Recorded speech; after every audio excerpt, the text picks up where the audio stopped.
അടിപൊളി പൂവല്ലേ, സൂപ്പറല്ലേ? എങ്ങനെയുണ്ട്?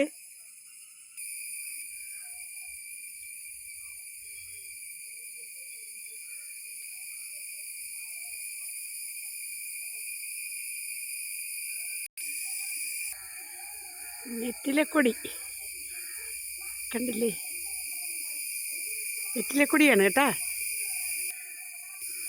ഇത് തുളസി വെറ്റില, ഇത് വേറൊരു ഇനമാണ് കേട്ടാ. അതിൻ്റെ കളർ കണ്ട, രണ്ടും അടുത്തടുത്താണ് നിൽക്കുന്നത്. കളർ വ്യത്യാസം കണ്ട. ഇതൊരു പായലാണ്. എങ്ങനെയുണ്ട് എൻ്റെ റോസാപ്പൂ? എങ്ങനെയുണ്ട്? സൂപ്പറല്ലേ?